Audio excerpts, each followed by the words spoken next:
we can see what all factors can be done to achieve the same, to achieve a target.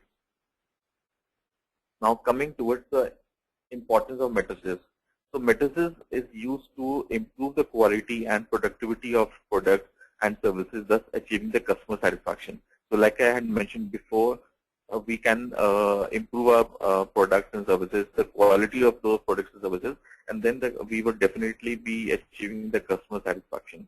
The next importance is for, it is very easy for the management to digest just one number and drill down if required. For example, if I say that in this particular software, we have a very high rate of defects.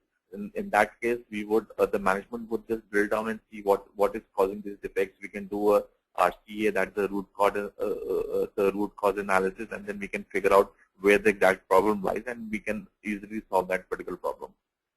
The next point over here is different matrices tend to act as monitor when the process is going out of control. So we, as you all know, that while developing a new, developing any kind of project, there are lots of processes which are interrelated. So if one of these processes is going out of control, we can easily find out by using the matrices, which I can explain in my in my forthcoming slides in a more better way. And then matrices provides improvement for the current process. So it's already related to the same point which I've discussed above, that whatever process that we are working on, we can easily improve it by the help of these matrices. Now let's come to the matrices life cycle. So what is matrices life cycle? It's similar to a normal software development life cycle, but it has its own parameters. For example, the first step is analysis.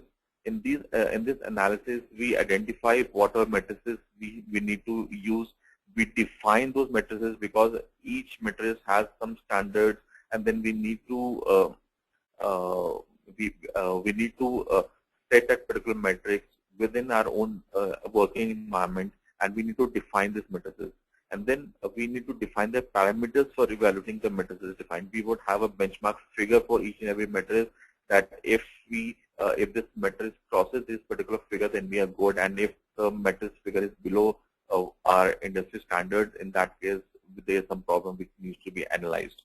So all these steps comes under the analysis cycle. The next stage is the communicating stage. So once we have defined the matrices, now the next step is to communicate these matrices to all the stakeholders.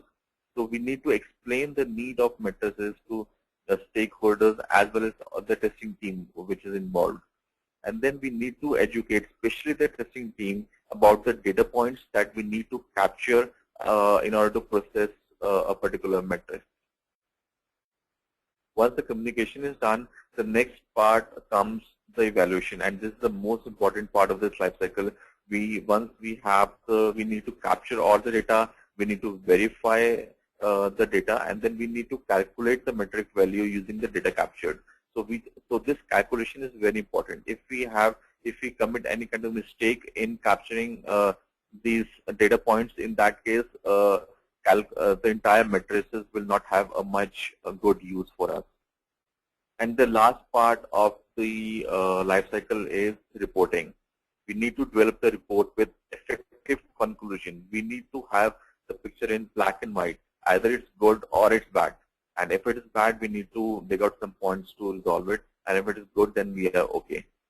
Then we need to distribute these reports to all the stakeholders and the representatives. So we need to flash that, okay, here we are, this is the quality of the software.